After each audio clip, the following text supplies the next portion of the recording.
And Dakota Shy has a Cabernet Franc that is insane. I thought I was supposed to know. We who had he the was. owner on during COVID. Nice. He got in an RV, a nice one. Oh yeah. And he was one of the smart ones. He was like, these fools aren't going to crush my business. Right. Over a 99.8% survival rate. And he was from Northern California. So you can imagine, they wanted to go into shelter for 6 years. And he got on an RV bus and rolled around the country and basically did a Dakota Shy tour. And he came in. Somebody connected us. I don't remember who. Blake went to high school and college with the guy who works at Dakota Shy. He went to prep in Mississippi State. Who? I can't remember his name, but he was one of the main guys at Dakota Shy Winery. Dakota SHY. Yeah. Okay. Dakota Shy Cabernet Franc is excellent wine. You get a ribeye, you get a rack of lamb, something really, maybe a little Wagyu. A little goes a long way. I'm trying to think. I mean, even, of course, a porterhouse. Any number of cuts will be good. Actually, I had a good New York strip a few days ago. I mean, I'm usually ribeye 90% of the time, but now last night I had a filet just because it was in the freezer, in the refrigerator. Oh, nice. And Wendy was doing her own thing. She did Brussels sprouts or something, and so I was like, I have to have some protein.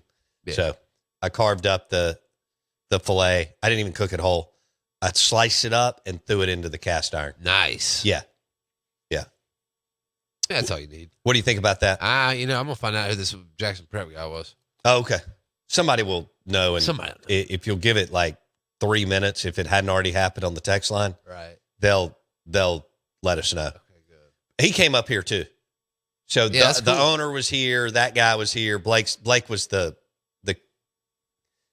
what should I say? Conduit? The glue. The glue. Conduit actually works. To our interview with Dakota Shy's owner. But he signed it over there. He signed our wall over there with Jake Mangum and Governor Reeves and Gardner Minshew and whoever else is Mike Leach. Yep. What's his name? Todd. I got his number. Grantham. No, that's the next defensive coordinator at Mississippi State. Yeah, I'm kidding. Yeah, it wouldn't be a bad one. It wouldn't be. You can do better. Upgrade. You can do better. Oh, yeah, for sure. I mean, Todd's solid, but you can do better. All right, the SEC Insider Hit this morning is brought to you by Fuse.cloud. Fuse.cloud. And what are they the leaders in? Managed IT, voice, and internet, right? Managed IT, voice, and internet, powered by Fuse.cloud. They're local, FUSE.cloud. Got clients all over the country. All right, you don't want to build your own IT team. That's expensive. Lots and lots and lots of money and benefits and so on. That's why you just hire Fuse.cloud, and you're the business owner. They're full service IT company, and they'll manage it for you. That just takes that off you don't even have to worry about that. All right, so you don't have to build your own IT team or pay someone a big salary. Fuse.cloud, Fuse. Whether you've got a small team or no tech help at all, Fuse.cloud keeps your business up and running so you can focus on what matters, and that's making money. Fuse.cloud, Fuse.cloud. Managed IT service includes 24/7 monitoring, virus protection, backups, employee training, everything you need to stay one step ahead of online threats. Powered by Fuse, Fuse.cloud. All right. Do we have the Damian Harris? Yep. All right. I think I want to start with that because it's a good story, don't you? All right. So Damian Harris was a running back for Nick Saban, as you know, and a good one at the University of Alabama. And because Saban I don't think Saban's really ever gone away because he's on game day. And so on. And this week fits perfect for him, doesn't it? He coached Alabama forever, and they're in the SEC championship game. And Kirby Smart was his defensive coordinator forever, and Georgia's in the SEC championship game. I mean, ESPN just can't get enough of Nick Saban because he's so good on TV and so on. But Damian Harris, former running back at Alabama, this is an unbelievable story on when he played with Nick Saban. Give you my best Nick Saban story right here, right now. It literally just popped in my head as we were sitting here, and you asked me, because I tell people this story all the time. It's not funny. It's not a joke. Like, this is what Nick Saban is about. So my senior year, we played Tennessee on the road, right? Now, the only time in my 4 years at Alabama that I was ever late to anything was before this Tennessee game on the Friday before. We do our meetings, we go through a little walkthrough, then we get on the plane, we fly out to wherever we're going to go. Now, that Friday morning meeting, I was late, just straight up. That was mad loud. I'm going to make sure I talk closer to the mic. But that Friday morning, ended up late, overslept, and I showed up, right? And I kind of snuck in, and I had told some people, like, yo, hey, I'm late. Like, I'm going to be late. I apologize. Like, what's the best way to walk in the room? Because the number one thing you don't do is walk into a Nick Saban meeting late. So they told me, they were like, listen, just come in, just lay low. We'll figure it out from there. So I'm like, okay. So the rest of that day, me and Coach Saban never talked. We never spoke. And so I'm like, okay, this is weird. Then you get to Saturday, and right before we're about to go out for warm-ups and stuff, Coach Saban comes up to me and he talks to me, and he's like, Damian, I know you were late yesterday. And he was like, because of that, we're going to have to go with the other guy, which was Josh Jacobs. Not a bad option at all. He's like, we're going to have to play the other guy today. Your job is to just be a cheerleader, basically. And I said, okay. And he told me, he started to walk away, and then he turned around and he looked at me. He was like, I want you to understand, this isn't because you were late. This isn't because, you made a mistake. It was because you didn't come talk to me about it. Because you didn't take ownership of your mistake. Because you didn't have the self-accountability to come look me in the face and tell me, hey, coach, I was late. As somebody who, ended up being a permanent captain. I got my footprint at Denny Chimes. And he was like, being that guy and not coming to talk to me about that, he was like, I felt like that was a lack of accountability. And because of that, I feel like you should be punished. Not because you made a mistake, but because you just didn't have any accountability and you didn't own up to it. And I was just like, that was like one of the most powerful moments to me, because that was when I started to realize truly, because, coaches always talk about, these are life lessons. These aren't football lessons. Like, you hear that, in Little League, you hear that in middle school, high school, etc. That was the first time in my life that I felt like I was learning a life lesson through football. And that's when I realized football is, for as much hype as we give this game, it's a vehicle to teach us how to live our lives a certain way, how to have a certain level of discipline, how to have a certain level of respect, detail orientation that will benefit us long after we're done playing football. And that for me was it was an aha moment for me. All right, that was Damian Harris, former running back at Alabama, and he was late for a meeting on Friday before the Tennessee game. And that's what happened.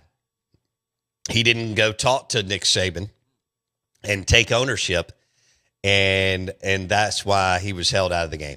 So I thought that was a pretty cool story. He obviously said, hey, even though I would become a captain on the team, that was the first life lesson for him, because it is a vessel, from football. Yep. How about that? Wow. Man. Yeah, I mean, that's the... I bet he was never late again. No. Yeah. The Saban way. It actually surprised me that he was late. Period. Yeah. Yeah, just knowing what we know about him and how much Saban thinks about him. But it goes to show you that even someone like that can miss or be late to... Who, about Damian? Yeah. Damian is, he's obviously a great guy. Yeah. Yeah. No doubt. Top of the line. I can't imagine walking in late to a Nick Saban meeting. You don't. No. You get what you do. I just spent almost 3 days with Jake Coker, who started for Saban for 2 years and won a national championship. And the stories that he would tell at dinner were, some I can share and some I can't, were just unbelievable. But when I tell you they revere him. Oh, yeah. I mean, when Coker starts talking about Nick Saban, it's a different. Oh, It's a different because when you're sitting there at dinner and your stories are. I mean, that's what life's all about. And he's sharing, what it took. Because he told the one on the air about, hey man, I'd been at Florida State, and I thought I knew what working out was. right. Because I mean, even as much as we love to beat up on Jimbo ran a legit program. Oh yeah. I mean, all right. And Yeah. he said, man, we worked out at Florida State. He said, I transfer to Alabama. And the strength and conditioning coach gives me the piece of paper. And he goes, and Jake Coker said, former Bama quarterback, he goes, is this for the week? And Cochran said, no, that's today. yeah. And Coker was like, holy smokes. And he said after the first workout, he couldn't move. He just laid on the turf and just laid there. But he also talked about Saban being ahead of the curve, because this was 12 years ago. And he'd already been doing it for a while. But he said the rest and recovery piece. He said, man, at Florida State, work out, you go by the refrigerator. I'm sure it's different today. Yeah. But you go by the refrigerator, you get some muscle built. He said at Alabama, I mean, they give you everything. And even though they have just almost, made you go to the hospital Right. from the work, they're all about rest and recovery. Me too. Yeah, I know you are. Oh. Sleeping till 1 o'clock on Saturday and 1 o'clock on Sunday. Rest and recovery, baby. Because you got to get ready for your big photo shoot. You got to get recovered. I mean, you've got a photo shoot at Bass. I mean, this is like game day. Essentially so, yeah. It's like the SEC championship game, Alabama, Georgia. You got to get dressed. You got to get your 3 dogs dressed. Everything's got to hit. Right? It's got to hit right. Yeah. It's got to hit smooth. It does. I mean, you've got 38 people to send this to, and 35 of them are females. Yeah, Mackenzie claims she's going to be in it. So Mackenzie is going to partake? That's what she claims. Okay. We'll see. Do you believe that? Do you think that's 100% or 90%? I got about 60. Okay, so 60%. She may just go I and think make sure you look good Well, and the dogs it look just good. depends on what I wear, whether she'll be in it or not. Okay. Yeah, whether it embarrasses her too much or not. Yeah, you sent me the pictures. I mean, Do we need to post them again? We could do that. I need to get an ugly Christmas sweater Okay. because I don't have one. Never had one. You've never had an? I haven't either, tacky, obviously. whatever it is. What is it? Tacky Christmas? Oh Whatever. yeah, tacky Christmas something. I don't know. Yeah. I don't know. But I think that'd be great because that's like with the coats that you're already wearing here. Oh yeah, it'd be perfect. Yeah. And by the way, I landed on a YouTube show last night where Elton John was introducing Leon Russell, I guess, into the Music Hall of Fame. And I thought about your pink and coral and lilac or whatever the hell you were talking about yesterday or the day before coat. Yeah. And because Elton had on plenty of bling, Oh, but he actually toned it down. It wasn't bright colors. He was just wearing a black suit must have been later this year. to introduce. I think his name was Leon Russell. He's kind of one of the behind the scenes guys in music that's been super successful. And I just thought I'd let you know that. What? I forgot we did have we had a blues brother pass away yesterday. Who? Oh, he was also a member of the Booker T in the MGs. Isn't that it? The Green Onions guys. They played a really good song. It's a baseball anthem. Okay. I'll play it for us in just a minute. I know we're not allowed to play the whole thing, but I'll play a little snippet. Okay. I'll get his name. I don't know what in the hell you're talking about. Am I supposed to? You'll I know. don't You'll know know when I get mainstream there. stuff. I don't know what's happening. I can't. There's not enough bandwidth here. I can do the show and Steve Cropper. okay, I don't know who that is. Maybe I would if I saw him. He was that way. He was the original member. A member of the original Blues Brothers with Belushi and them. Yeah. He was Dan Aykroyd. Yeah. And he was Booker T in the MGs. When I play the song, you'll know it immediately. Okay. Immediately. All right. Fair enough. Do you want the top 5 reasons adults get excited during the holidays? Yes. Okay. All right. Hold on. Let me do this. Because all their kids and grandkids are doing this. Show me the money! That's what happens when you're an adult. You gonna show me the I mean, money. I walked out the door this morning, and so it's pitch black dark, right? All right. I walked out of my door this morning, and guess what's on the ground? A box. Ah, nice. I mean, even between like night, I don't know when it was dropped, nightfall and waking up, there was another box at the door. Since I that, almost tripped over it. Could have been in the hospital. They drop them, baby. They drop them early. All right, here's top 5 reasons adults get excited during the holidays. Eggnog is alcohol with protein. Okay. College bowl season gives us 41 opportunities to ignore our family. We talked about bowl pick'em. So there you go. I didn't realize it was 41, but Yeah. college football gives you 41 opportunities to ignore your family and to bet. When our kids are being a pain in the ass, we can just point at a doll on a shelf and say, the elf's going to tell Santa. True. Oh, no doubt. True. Yeah.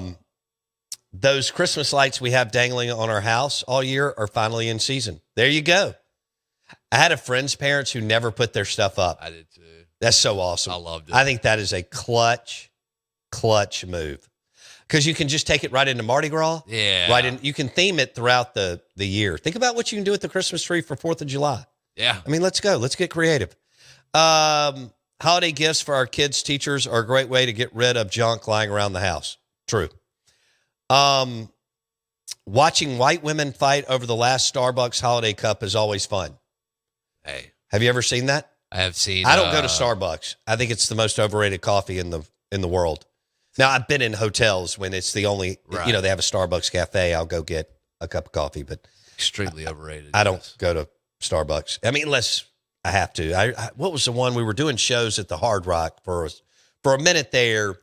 We were doing there was about a 5-year stretch. We were doing a bunch of shows from the Hard Rock, Cabana one, which was fun. Except the night that I forgot to eat when we went to Mary Mahoney's and I did not feel well the next morning. That's John Bond's fault. But anyway, where was I going with that? Oh, they had a Starbucks in the Hard Rock. I don't know if they still do. On the coast. Yeah. Yeah. Where are we now? The cat loves it when we make her wear tiny antlers. I'm not a cat guy. Nah. Although there's a farm cat that's now around our house, and Wendy is now feeding it outside Well, that sounds like you got because she wants it to kill the. Mice and Yeah. snakes, yeah. Yeah. So I walked outside like 3-4 days ago, and there was this tray of food on the Oh man. on the back porch lakeside, and there was this tray of food, and I was like, "What the hell?" I was like, "Well, Wilkes and Ella Hall hadn't been here to leave out, late night food," and I'm like, what's going on here? And so eventually, I forgot about it. This is what you do, I guess, when you get older and you're empty nesters. And then later, I was like, there's a tray of food outside. All right. She was like, "Yeah, that's for the new orange cat." I went, "Oh." Yeah. What's his name? I thought I She's saw named him it. last night. She hadn't named it yet. No, she did say that it needed a name. Yeah. So Shaw's cat. No, it's the neighbor's cat. That's But the they neighbor. brought out a farm cat, which is great. It's the Or whatever neighborhood you call cat, them. I yeah. don't know what they're called, an outdoor cat That's or something. good. Yeah. But I don't, I would never own a cat inside. I run from cat people. Oh yeah. I think half of them are killers. And I just, I don't know. It's just a weird thing for me. Don't trust him. Well, I can't wake up at night with a cat on me, on top of me, or like on top of your pillow looking down at you. That would scare the hell out of me. Plus, if you move the wrong way, they'll start scratching your eyes out. I mean, if you think running into a raccoon over by the garbage can get dicey, and it can, think about a cat on top of your pillow when you wake up. What? I know. Hey, we've got a big Christmas party today. We want to see you. Make plans. Bring a friend. Bring 3 friends. Bring your girlfriend and wife. Spring Street Cigars in Jackson. It's inside the building where the Rogue Men's store. 4 to 6, we have a Christmas party, and we'll be featuring Volteo Tequila. You don't have to drink tequila or smoke cigars to come and hang out. You have a beer, a Sprite, whatever you want. All right, Spring Street Cigars in Jackson, Christmas party today, out of bounds Christmas party. 4 to 6 p.m. Come and go. We want to see you there.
Stand by for audio.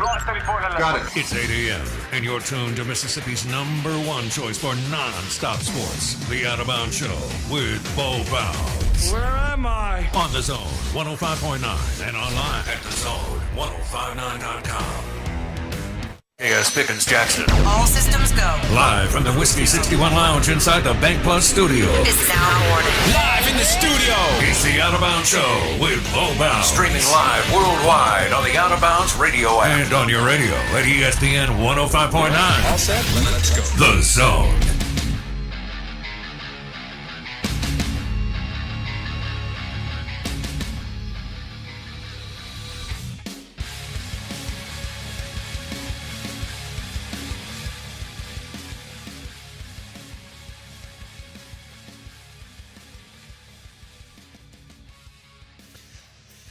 Oh, good morning. Welcome into the Out of Bounds Show, ESPN 105.9 The Zone. Go Hogs. Yes, sir. 105.9 The Zone, ESPN. I'm your host, Bo Bounds. Ice cream drinks with me. Merry Christmas, Happy Holidays to you and your family. Thanks for hanging out with us. Show is brought to you by Kessler Prime and the Renaissance. Speaking of great steaks, I tell you what, that tuna entree is insane. If you want to move off steaks, I'm not saying you have to by any stretch. You do what you want. But some bacon wrapped shrimp and the barbecue shrimp appetizer and the homemade hot tamales are fabulous as apps too. KesslerPrime.com to make a reservation.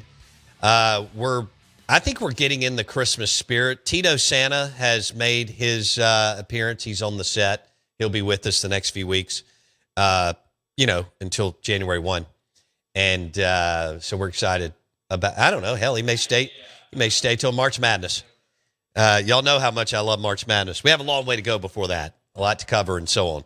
But who knows? We may just leave him out for a while. But Tito Santa is on the Out of Bounds set. If you're watching the show on YouTube, search Out of Bounds Sports. Okay, we're streaming live on the Out of Bounds radio app. The show is brought to you by Pearl River Resort.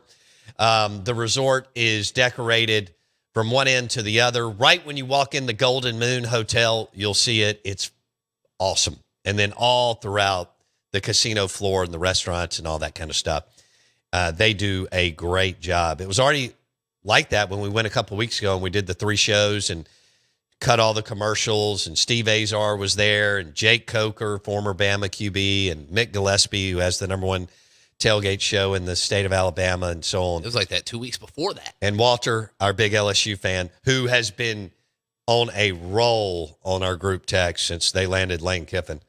That whole crew, the whole film crew, TV crew, whatever you want, commercial crew, is pretty heavy LSU Saints. Yeah, I know some of the people that were there. Oh, okay. Yeah, I knew one of the girls. Oh, did you? Yeah. Good. Really well. Yeah. Well, nice girl. It was a good group. Yeah, really. They're a good group. They are. And they go all over the country to do commercial shoots. And what was my point in all that? I don't know. Anyway. The festivities. Yes, it's festive and very Christmassy. On the property of Pearl River Resort. Yeah. It was like that for the concert. Well, it was already done for that. Yeah, because I went 2 days after you went to Tracy Lawrence. Yeah, that's right. Oh, and spent 3 days there. That's right. Yeah. I think we're going to do one more remote there for the college football playoffs or 2. And then, of course, New Year's Eve, they throw the big celebration at Pearl River. You better go ahead and get your hotel for that. Those are going to go fast. New Year's Eve parties. It's a party. Party. I do like a good New Year's Eve. What did I do? I guess I drove up there like the next day to go to the book to meet Ryan, the Vegas style sports book, and you could tell it had been a party. I think that was it one year, which is good. Well, usually they walk around and give everybody flutes of champagne that's in there for the center bar is rocking. That's my favorite place to smoke a cigar on the property. And I like it. You're elevated over the blackjack and roulette tables and craps tables and stuff like that. All right, we're live in the Bank Plus studio. How do you get in touch with us? Out of Bounds roll call. I need to hear from you. Come on. The Golden Moon Casino text line is 601-885-3776. Twitter X at Bo Bounds. Twitter X at Bo Bounds. I'll believe in Auburn and love it. War Eagle. And the Stella Artois, which is great, well, it's great beer year round, but great Christmas beer. Stella Artois caller line is 601-707-3750. Spring Street Cigars in Jackson has Stella Artois. We're throwing a Christmas party there this afternoon from 4 to 6. If you have 15 minutes, 30 minutes, you want to stop by, you haven't checked out the new cool cigar bar and lounge, Spring Street Cigars in Jackson, in the building where the Rogue Men's Store has been for 50 or 60 years. Iconic building just south of Highland Village. 4 to 6 this afternoon, Spring Street Cigars, Christmas party. Jackson Meadows Straight Funk Ice Cream Drinks is going to be there. Oh, yeah. Holding court. Hard. All right? Yep. So, And my dad might come by. your dad should come Yeah, by. that's what He he's hasn't come by since we had a party up here last yeah. year. So And it was man, good to see him. He's going to be out and about, so he might as well. Well, tell him I'm going to be disappointed if he doesn't at least come by for 20 minutes. That's what I told him. Okay. All right. So Jackson's dad may be there. So we are going to have a Christmas party at Spring Street Cigars in Jackson, located in the building where the Rogue Men's Store is. The Rogue Men's Store moved up totally. Basically, it is a totally new store where they moved up to the front of the building. Spring Street Cigars took all 3 floors in the back left part of it, which is kind of towards Highland Village. It is a beautiful cigar bar and lounge, one of the nicest in the country. Come by. If you don't drink tequila or smoke cigars, you can still come by. You can have a Dr. Pepper or a cold beer. 4 to 6 p.m. today, Spring Street Cigars in Jackson. But we will be featuring Volteo Tequila. They're doing some cool Christmas drinks. I went by and saw the group yesterday because I wanted to make sure they had non-alcoholic drinks because I know that people will come by and want Yeah, I got a Coke last Coke. time. Yeah. Yeah, you got a Coca-Cola last time. So we're good there. And I visited the bar. I can't remember her name. She's so sweet. She made one of the Christmas drinks yesterday when I went by to see Luke at the Rogue. I went in Spring Street real quick and I tasted it. And I was like, holy smokes, that's good. It's like a Paloma Spritz that they're doing with Volteo. It's very festive and very Christmassy. She did a great job. So Spring Street Cigars today, 4 to 6. Come see us if you got 20 minutes or so. All right. Now, what are you looking at? Well, God knows. Are you picking out, you trying to figure out like what angle they're going to take a picture of you at Bass Pro? Looking at outfits. You're looking at outfits to wear for your Christmas card picture? Yeah, because Austin from Gluckstadt, he texted us a little bit earlier. He told me to go get one of the Neil sweaters from the Santa Claus. I think he's talking about Judge Reinhold. He played Neil in the Santa Claus. Yeah. And he has some Heaters? Sweaters on. Oh, that's so awesome. I mean, they're good. And do you want me to get you, Tito's drops off some sweaters? Yeah, they do. Ooh, they do have it. There's. I don't let know me see if Stu's got. See, they do. They always do a tacky Christmas. Sweater. I would think so. I know we've gotten some in the past. Yeah, but I may have to make another request. Yeah. You got to remember to wear your Volteo tequila hat. I wear it all the time. Those ones that they sent us are really nice. Yeah. Well, now here's where I messed up when I went to the Volteo party a couple of weeks ago with Dak Prescott because it's his tequila and the crew at the Star headquarters in Dallas. They had the white ones with the blue Volteo that I was supposed to take and signed by Dak. I'm going to get some, but I just forgot. Once we went up to the Cowboys Club, I forgot to get the hats. Yeah.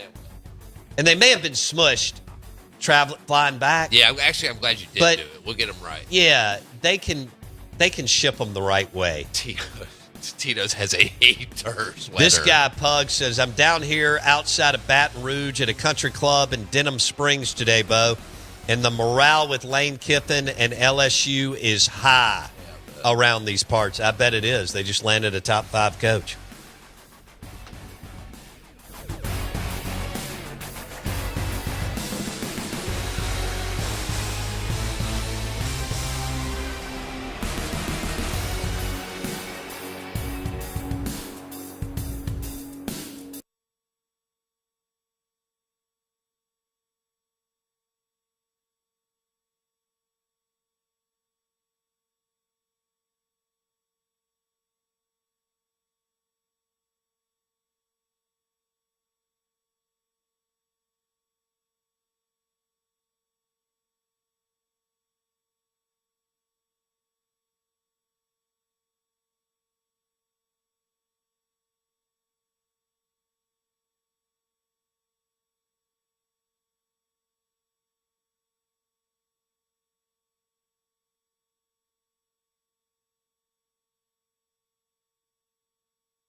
We ain't going nowhere. Ooh. A guy named Sliced Bread. That's who Jackson's hanging out with for Christmas holidays. Whoa, no. Sliced Bread may be at our Christmas party today at Spring Street Cigars in Jackson. Sliced Bread is really Jackson's dad. So somehow I turned off both of my computers. I don't know what the hell just... Oh, no, I didn't. All right, I got it. I got 3 of them in front of me. That's way too many, as Jackson knows. A guy named Sliced Bread. Unbelievable. I was able to bring that back up and find it. That is incredible. We are the Out of Bounds Show, ESPN 105.9 The Zone. Shout out to Todd Sandridge and Trey Pace with Superior Foundation. So French drains, foundation work, foundation repairs, new and existing, and driveways. I mean, they've done bank parking lots, drive-throughs, you name it. They'll work on the weekends. They've done banks where they did it over the weekend. Banks didn't lose any time. You know, they've done fast food places and so on, but also homes. You need a new driveway, French drains, foundation repairs. That's powered by Superior Foundation. You can hit superior.ms today. We're live in the Bank Plus studio, 105.9 The Zone, ESPN. We have before I drop this audio on Tom Luganbill talking about Braylon Womack and Kamario Taylor, and congratulations to Jeff Lebby and the crew for landing. Yeah. I mean, you had to get up, get after it, throw the gloves off, and compete against multiple SEC schools to get him to Mississippi State, and that's what you got to do. You know, you've got to go. You got to burn the bridges, burn the ships. You all read that story in elementary school, and do what it takes. Congratulations to Lebby and the alums, and he's got several dozen alums that are locked in and going to try to turn this thing. And Braylon Womack is a hell of a football player coming out of Hartfield, and he signed with Mississippi State. But we asked Luganbill about Braylon Womack and Kamario Taylor, and we're going to drop that in just a second. It was really good. It got hammered yesterday, which good job, Jackson Meadows. Tiger fan in Madison asked me real quick, my family is dragging me to Starkville this weekend for my birthday. I said, let's go to Two Brothers. What would a Tiger order there? You would start with the cheese fritters and the wings. Okay? That's the 2 appetizers. Get you some Michelob Ultras or whatever. And then you got to go into the street tacos. And they've got, a half a dozen plus options there. The pork belly are great, and so are the fried shrimp. Street tacos. If you're going to be there for more than one meal, also go to Older Brother Bistro, which is the sister restaurant, and it's just right across the street in the Cotton District. So, boom. This is Tom Luganbill talking Braylon Womack and Kamario Taylor. Braylon Womack was committed to Auburn. Now he's committed to Mississippi State. Yep. We'll see if he hangs in there, but he's a 4 or 5-star kid out of Hartfield Academy. What can you tell me about your evaluation of Braylon Womack? I think he's an elite level talent that will play right away. We've seen guys like Dijon Lee at Alabama in this last class that had played and started a lot of games for them. Davian Brown was another one, started as a true freshman for Alabama. This guy's in that category. Cover guy that can just flat out run. He plays offense as well. So, what you choose to do with him, they've probably got a coaching staff playing tug of war right now. But we think he's an elite like that. That is a big, big pickup for them. Okay. And that's what they need. Guys that can play, or at least 1 or 2 in a class that can. Well, and it shifts the perspective, right? It forces players to look at them differently. Right. Okay. In a more positive light. All right, let's go with this. And I know you were bouncing around. I watched you on Thursday night. Me and some buddies were at his condo in Starkville, and you had a hell of a game last Thursday, Tulane and Memphis, and 2 coaches that have just cashed it. Navy and Memphis. I'm sorry, Navy and Memphis. I've got a friend, that son is playing on Navy's team. Oh, wow. Yeah, it's freaking awesome. Jake Norris, who played a ton on Thursday night. So tight end, I think he was number 85. But all right. So Kamario Taylor, State fans are trying to get excited about what could be.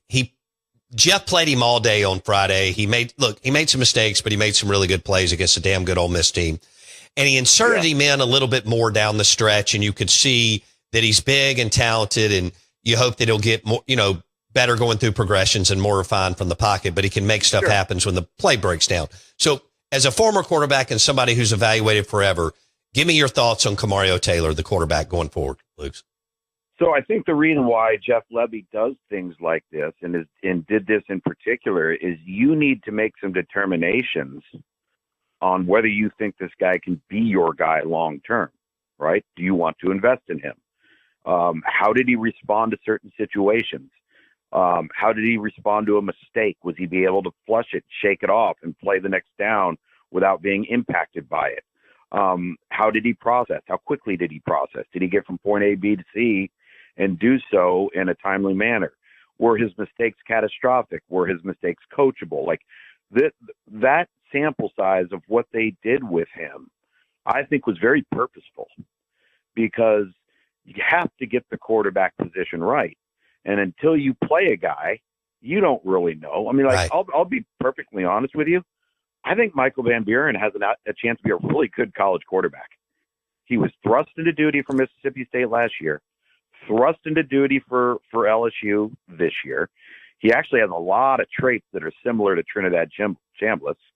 And so you look at him, you're like, okay, that guy kind of has a chance. Well, now you have a sample size to really dig deep. And I think that's what Jeff Lebby's doing with Kamario Taylor is, could this guy be the guy? Does he have the mental temperament? Does he have the mental toughness? And you don't know those things until you put him through the fire. Okay. Yeah, I thought he handled it well, considering, and played well down the stretch. I mean, good Lord.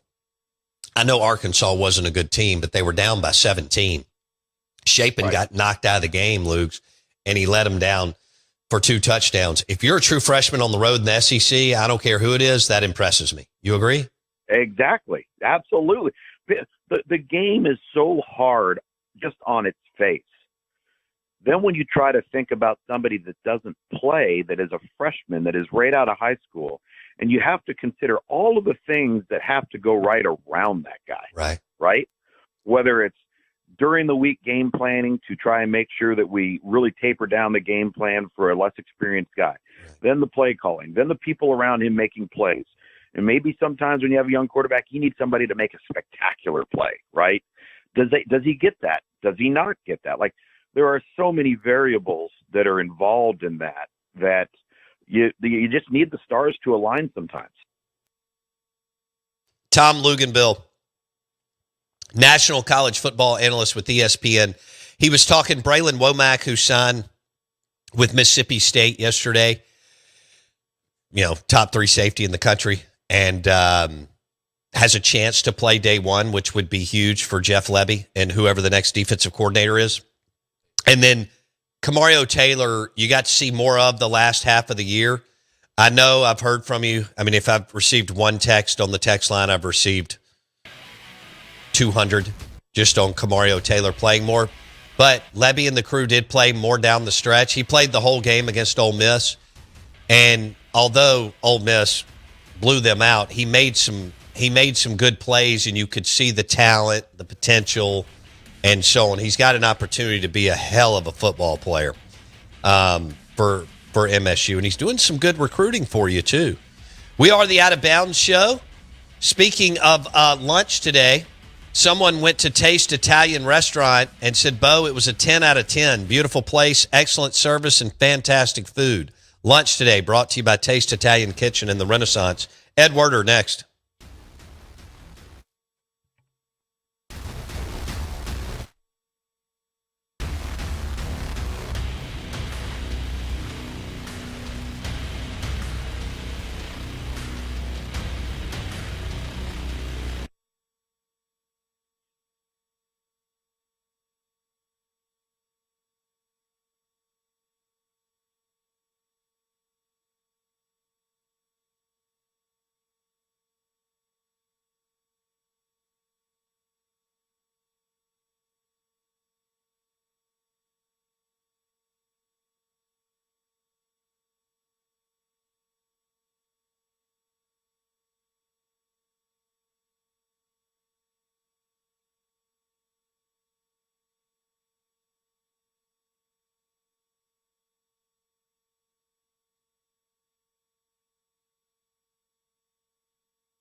Good morning.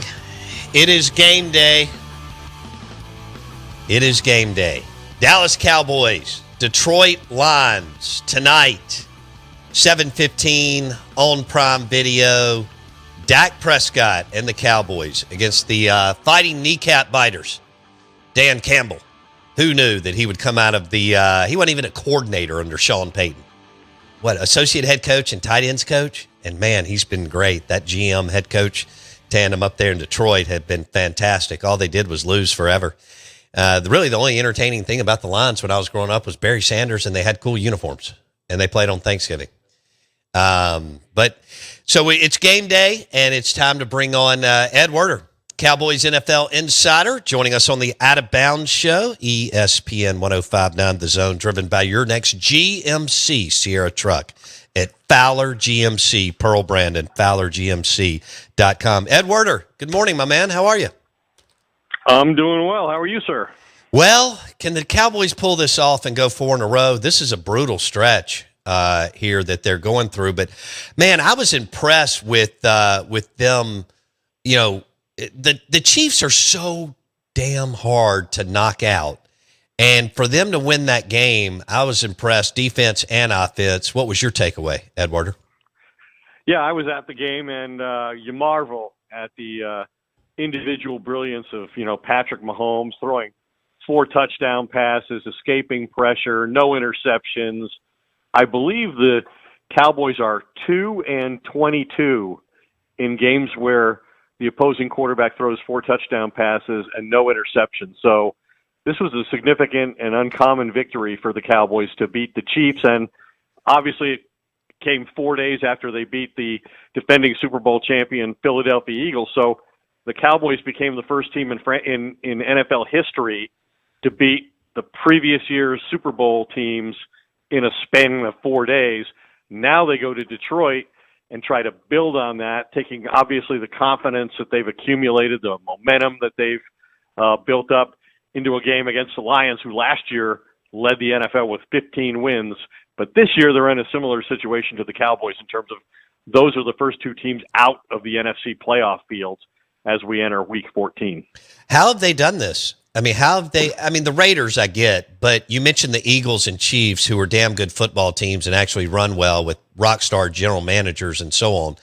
The D's playing better. Offense is doing what they do.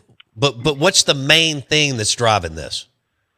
Well, the offense has been among the best in the league all year long. They've been top 2 in scoring offense all year. The problem has been the defense was such an enormous liability that no matter how many points the Cowboys scored, it was not often enough. Like they scored 40 points and didn't win a game against Green Bay. They tied. But now, since they made the Quinnen Williams trade, since they've gotten a bunch of injured players, on the field like DeMarvion, Overshown, they got their 2 safeties back from injuries, Malik Hooker and Donovan Wilson. Siobhan Ravel, the rookie corner they took in the 3rd round, finally played for the first time against the Raiders, coming off a serious knee injury that depressed his value. And so I think it's mostly that. It's mostly that Matt Eberflus, the defensive coordinator, finally has personnel that's capable of not only being competitive, but in certain aspects of the game being dominant.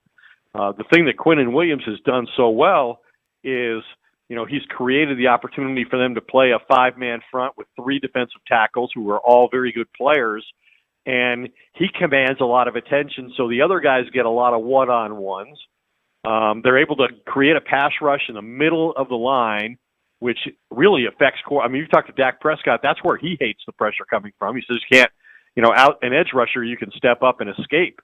And it takes longer for the edge rusher to get home. The pressure, the feeling of that is immediate when it comes from inside, as it does with Quinnen Williams and Kenny Clark and also Diggy Zua. So to me, that's the biggest change we've seen, is that the defense is allowing half as many rushing yards per game and 10 fewer points per game. And so now the Cowboys have a situation where they can manage the outcomes in a much more successful way, and that's why they've won 3 games in a row. And the interesting thing, Bo, that Dak said this week was he talked about, hey, this is going to be a physical game, and we got to be ready for that.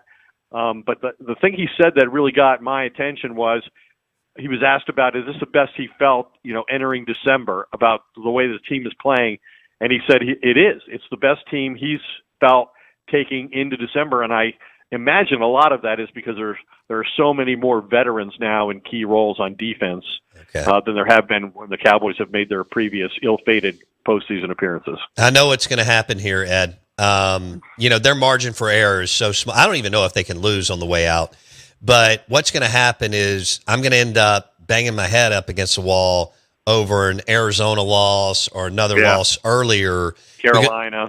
Yes, because it's Carolina, when what's his name that was on their team last year Rico Dowdle, buckle up. Thank you. He ran for 490 yards, I felt like. Okay, so that's what's going to happen.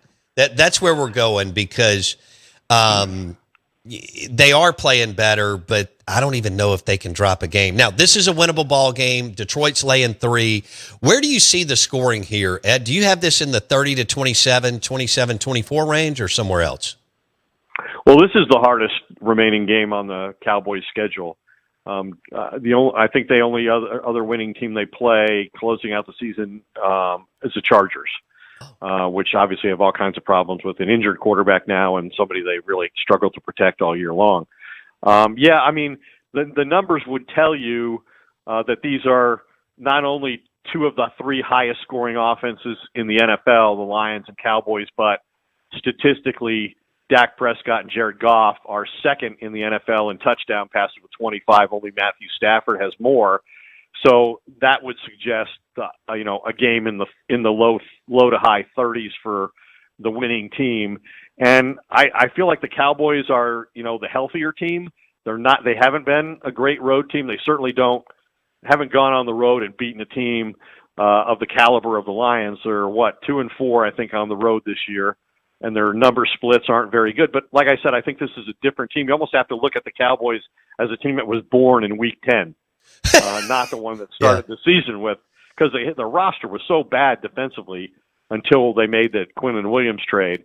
But, I think it's going to be that kind of game. The question for me is, can the Cowboys get to Goff inside? Yeah. Because that's where, they lost a couple of players in the offseason. We all know they lost 2 coordinators to head coaching jobs. And Ben Johnson has obviously shown his value in leading the Bears to first place in the division. The Lions are in an even more precarious playoff situation than the Cowboys because there's no real conceivable way they can win their division. The Cowboys can still win their division.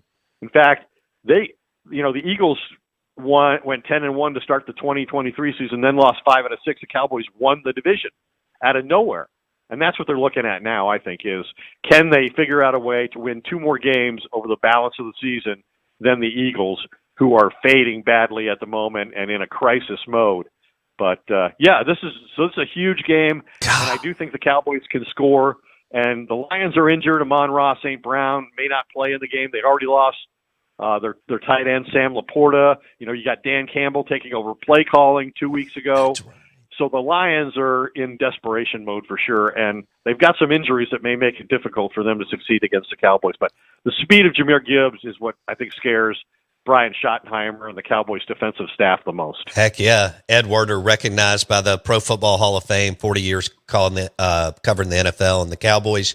He joins us on the Farm Bureau Insurance guest line. I like what you shared with us about what Dak said about the team heading into December. I was with him the night after the disappointing Arizona Monday night game, Ed. And the one thing that jumped out at me when we were talking is, and this is just kind of the way he is and the way he has led for a long time. He said, I have to believe that we're going to win every game left on our schedule. I mean, he was dead serious, Ed.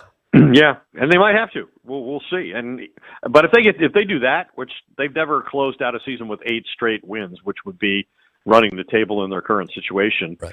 But Dak is an amazing leader. He has an incredibly powerful mindset. Guys really gravitate to him. I mean, if you just look at the relationship he's created with George Pickens and the productivity that's come as a result of that relationship, and the relationship he has with CeeDee Lamb and Brian Schottenheimer as an aggressive play caller. I mean, I think Dak's in the best place he's been in his career. He's in a position to quarterback, be the starting quarterback for a team that leads the NFL in offense for a third different time in his career. There's only a handful of guys who have ever done that, and they're all in the Hall of Fame.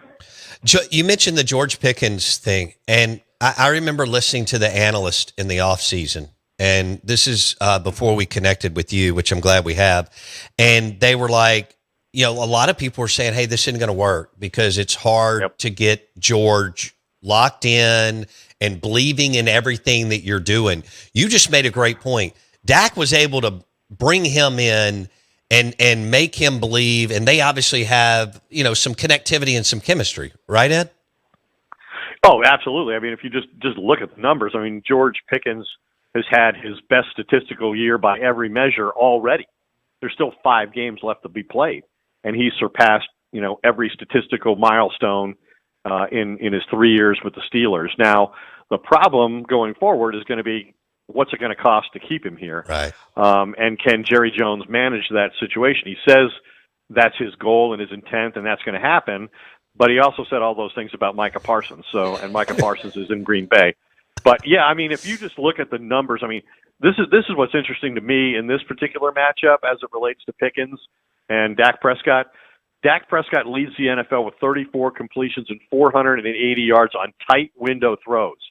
George Pickens leads the NFL in receptions and receiving yards on tight window throws.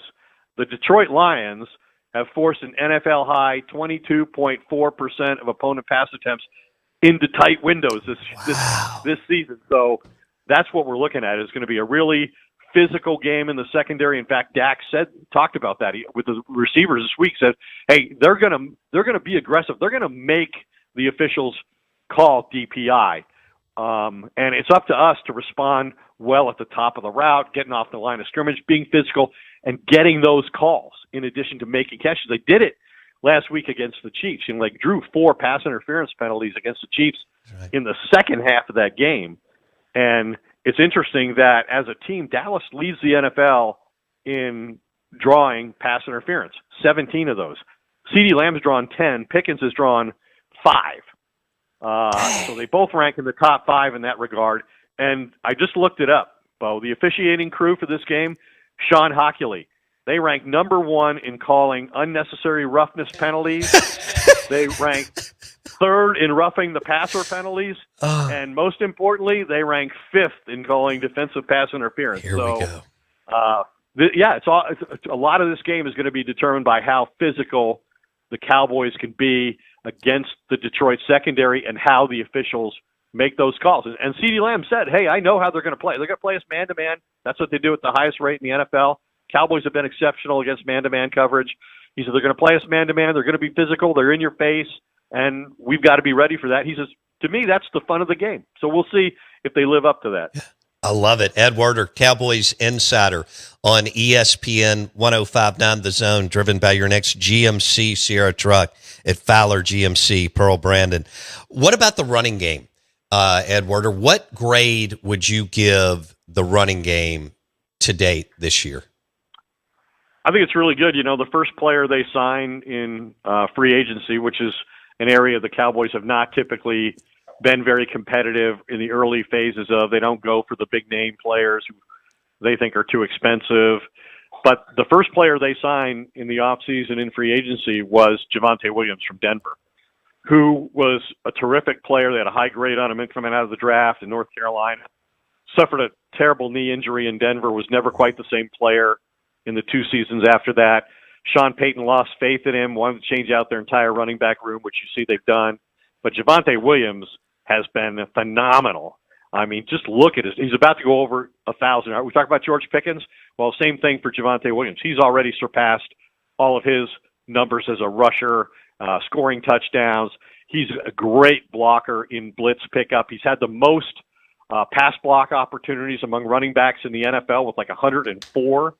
And he's graded out as the 3rd most effective. So he's scored a lot of touchdowns. He's created offensive balance. And I think the biggest thing he's done beyond the blitz pickup and protecting the quarterback is he's allowed Brian Schottenheimer and Dak Prescott to put Dak under center and play in a play action passing game, much like Jared Goff, like Matthew Stafford in LA.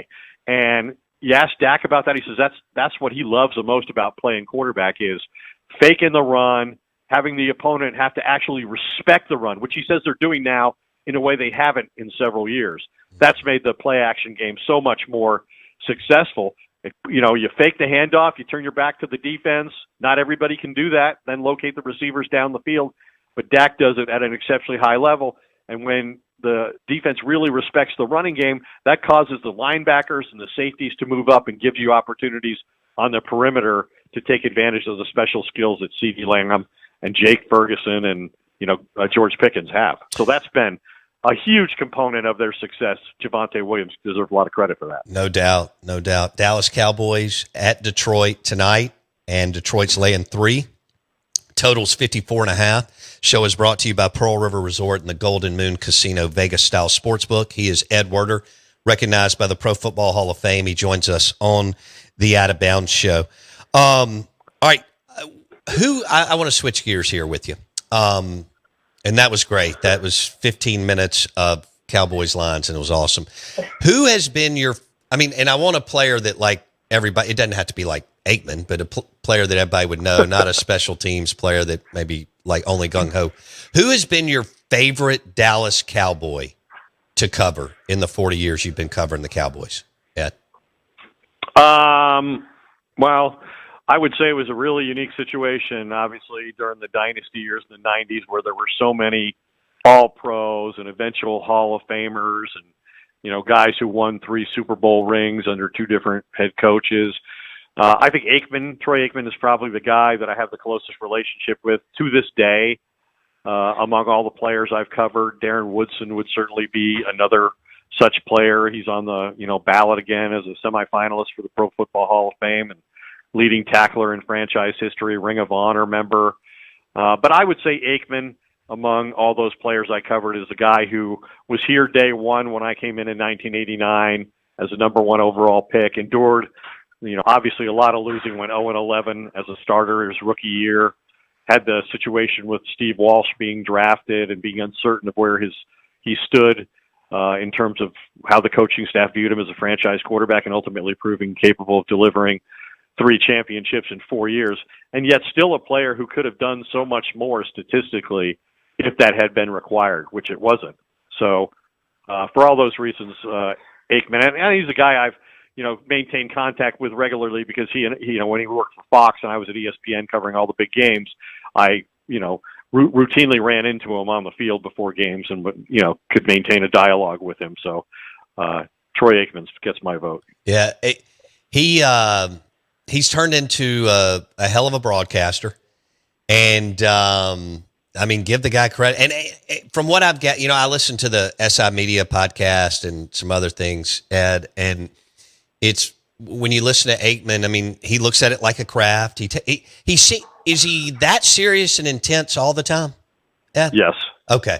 Well, he can have fun. He plays golf and he jokes around. He has a sense of humor. I think it comes across once in a while, maybe more often now on TV than it did early in his career as he's become more comfortable and confident in what he's doing. But yeah, he takes a very serious approach to anything he does. Like, he wants to be the best at whatever it is he's involved with, and he wants the people around him to be that way too. In fact, as it pertains to, he markets, he's the owner of 8 Light Beer. Yeah. And he puts a lot of time in that, and he's very careful about who he gets involved with in business, just like he's helping to put together a roster to go win football games and pursue championships with.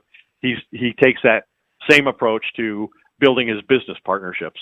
Yeah, I saw the 8 around Dallas when I was there. I've heard him talk about it, and that's a pretty cool story too. All right, Ed Werder, Cowboys Insider. We've got Cowboys lines tonight and Detroit laying 3 in this game. And man, if the Cowboys could pull this one off, holy smokes! As Ed said earlier, this is the last team with a winning record that they play from here on out. So maybe there's a path. And he even said the division is still gettable or doable. we'll see how that all shakes out. Ed Werder, that was fantastic. Hope you have a great weekend. Thank you, my man. Always enjoy being on with you, Bo. Talk to you next week, my friend. Ed Werder, Cowboys, NFL insider recognized by the Pro Football Hall of Fame. He joined us on the Out of Bounds show, brought to you by the Golden Moon Casino, Vegas-style sportsbook on the property of Pearl River Resort, and also driven by your next GMC Sierra truck or GMC Yukon at Fowler GMC Pearl Brandon. Visit their website right now, fowlergmc.com. FOWLER. Guys, that was a good hit there. As far as walking us through this game tonight, the physicality is the line secondary. They've been like that since Dan Campbell got there. That's what he wants. That's what drives their franchise now. Campbell's done an amazing job. Coached under Parcells, but then hooked up with Sean Payton, as y'all know, with the Saints. Got that job. I can see how he's a great salesman, okay? Oh, yeah. I can see how he could interview really, really well. But he was the associate head coach and tight ends coach. I know he was the interim coach down at the Dolphins for like 5 minutes, but it's not like he was a longtime DC or OC for 6 or 7 years. And so the Lions made the right hire, even though not a lot of people knew who he was. And, I mean, people in like hardcore NFL circles did. Sure. But on Sean Payton's staff, gets the job. He and the new GM totally flipped the franchise, and all they've done is win the last few years. And that's going to be a matchup that we're going to have to look at throughout the deal. And he mentioned Ed Hockley calling the game, and they like to put a lot of laundry on the field. So how's that going to look for both teams, one? And two, with the physicality that the Lions want to play with from their secondary, how does CD and Pickens handle that?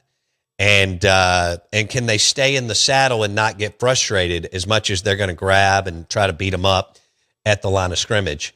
And nobody forces more tight window throws, and nobody has completed or caught more tight window throws than Dak and then George Pickens as a receiver. And then we got Jahmyr Gibbs, who is he is a beast. Yeah. And you don't ever know with this Cowboys defense. They have gotten better. They did make the trade. You know, they've got some more beef in the middle.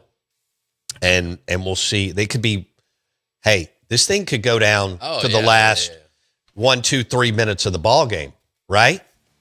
Well, it probably, no, the Lions are good. They're really good. Yeah. But they're 7-5. They're not, they're not 10-2 this year, but they are good. They have good personnel.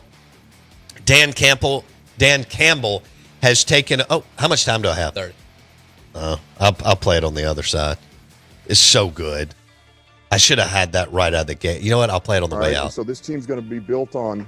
We're going to kick you in the teeth. All right, and when you punch us back, we're going to smile at you, and when you knock us down, we're going to get up. And on the way up, we're going to bite a kneecap off. All right, and we're going to stand up, and then it's going to take 2 more shots to knock us down. All right, and on the way up, we're going to take your other kneecap, and we're going to get up, and then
WRKS Pickens Jackson. All systems go. Live from the Whiskey 61 Lounge inside the Bank Plus studio. This is Al Warning. Live in the studio.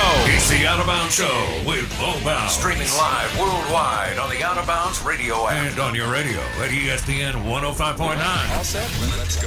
The Zone.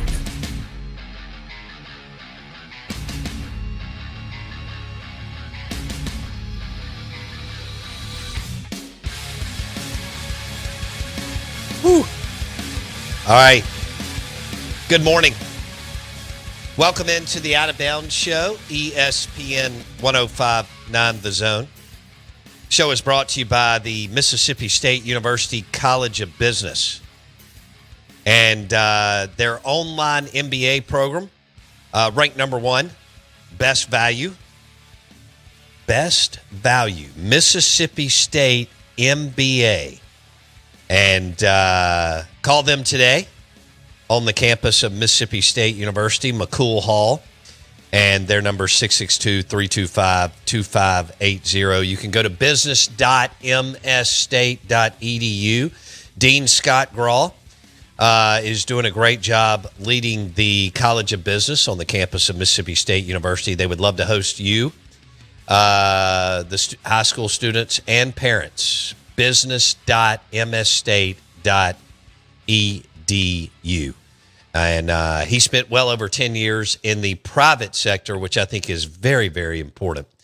And Dean Scott Graw with the momentum on the campus of Mississippi State University and the College of Business. If you're an alum and you want to get involved, as Dean Scott Graw mentioned last time he was on the show, and we'll have him on again, they would love for you to get involved financially and support and so on. Business.msstate.edu. So if you're listening in Atlanta, Houston, Nashville, which we see the live streams, Washington, D.C., business.msstate.edu. And online MBA program ranked number one, best value.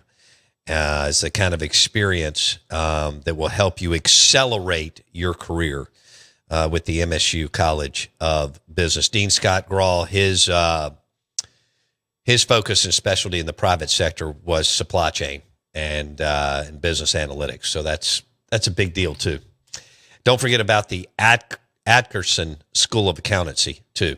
And of course, Richard Atkerson has been a super successful CEO for Freeport McMoran for a long, long time. We're live in the Bank Plus studio, Out of Bounds, ESPN 105.9 The Zone. Bo Bounds, ice cream drinks, getting ready for his big photo shoot at Bass Pro with his 3 dogs. Yeah. It was 2. Now he's going 3 dogs. And we're excited about that. I think we're going to have to YouTube live it. That's a good call. Wes is going to have to be our correspondent. Nice. Because he lives out that way. And so when you go, he's going to have the iPad YouTube of you getting the pictures. It's not a bad idea. It's actually, I got it taken care of. That's actually smart. We have to stream it on our YouTube channel, Out of Bounds Sports. Are we on there right now? We are on there right now. Have you showed any pictures of Tito Santa? I have not yet. So I mentioned it for 20 minutes at the beginning of the show, and then you never thought to show it? That is correct, yeah. That's incredible. I know. I'm doing what I can, man. You know, I forget that I can't control that camera over here. I got to do it through this remote. I don't know who wired it like that. I'm going to blame Blake. I don't know who did it. Yeah, but it's Corey? Yeah, there we go. Yeah. Tanner? It probably was. I don't know. There old Tito Santa is. He's a looker. Well, you posted a picture of him yesterday, right? Of who? Tito. I did. Wait, I don't know where I posted it. I'll have to post it on the Twitters. Yeah. Twitter X at Bo Bounds. You got to get that thing out. Twitter X at Bo Bounds. You deserve to see the man. He's a man of the people. Tito Santa? Yeah. He absolutely you are is. too, but yeah. Oh, I know I'm a man of the people. Speaking of, wings and Stella Artois. That's a winning combo. You can get those where? Martin's in Livingston. Wings, great wings, cup of gumbo, wings, and a Stella Artois, and the game, boom. We got championship weekend this weekend. That's right. Championship weekend this weekend, SEC, Big 12, Big 10, ACC, AAC, Sun Belt, and more. Ain't Kirby mad about something? Is Kirby upset? Yeah, I saw him pouting about something yesterday. I have to figure it out. I have to go back on my Twitter and look at it. What I think I favorited it, but I'll look at it. Yeah, he's up there pouting about something. He looked like he was turning. He turns red because that's the type of guy. When he gets Kirby. Yeah, he turns red. Well, I mean, he's a coach. He's intense. He turned. Did he get kind of flushed or worked up over a question? Yeah, he did. These guys, SEC head coaches don't like to be questioned. They're soft. A guy named Sliced Bread. Yeah, they're soft. Yeah. Well, Lane Kiffin media soft. just went after Ben Garrett. See, I still have a problem with Lane on that. I love Lane. I really do. I don't think you love Lane. Oh, no, I think you like the character and all the nonsense. Yeah. I mean, you may like him as an offensive coordinator. See, I don't think he's fake. I don't. I think he's got so little self-awareness. I can see, and he doesn't care. Yeah. And again, he's on. There's a combination of things here. It's layered. We like to try to put everybody in a box, and that's what we do as humans. Okay, it starts K through 12 and whatever. But Lane is he doesn't really have anybody close to him. He doesn't really have listening to Coker talk about. Coker was with him for hundreds of hours, right? And he'll he's like, I don't know the guy. Yeah, it's odd. So, did you like the Marty Stewart? I mean, Marty Smith interview with Lane when they were on the at the airport tarmac? Yeah, I thought that was fine. I mean, it didn't do any. I mean, it didn't tell me anything. But the fact that Marty Stewart said he had to run off the road to run back on the road to get to Lane before Lane took off, I thought that was hilarious. Well, I did. It was I guess blocked off by security and Marty took another route. I don't know. So basically, he's been calling too much NASCAR.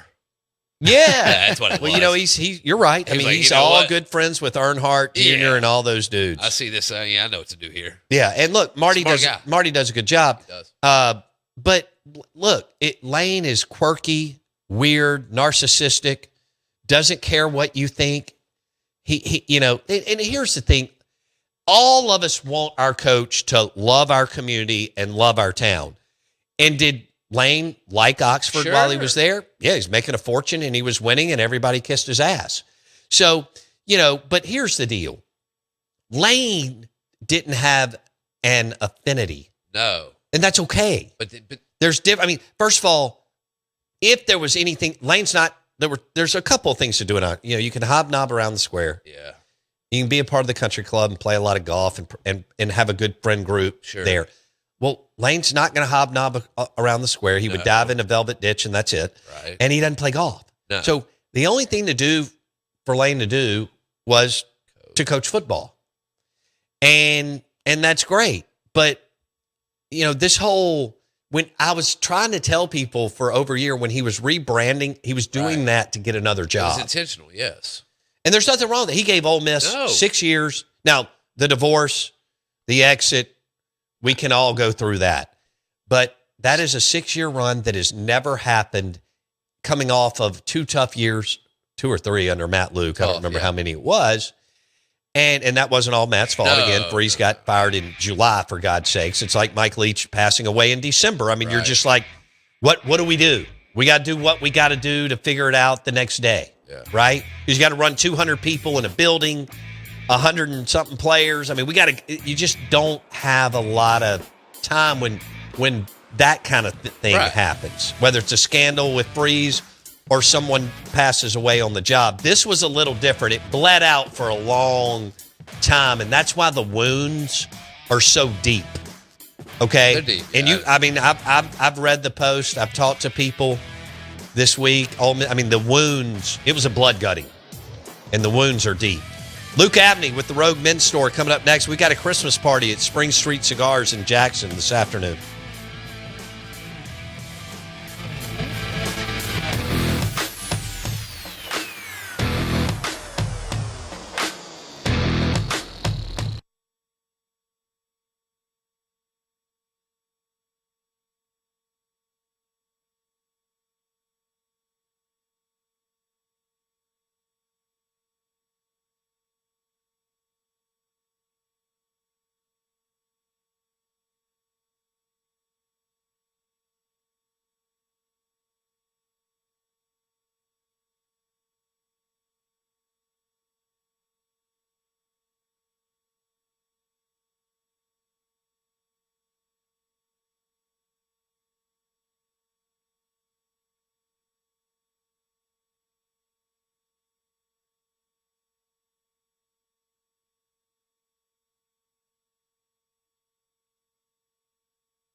Oh, man.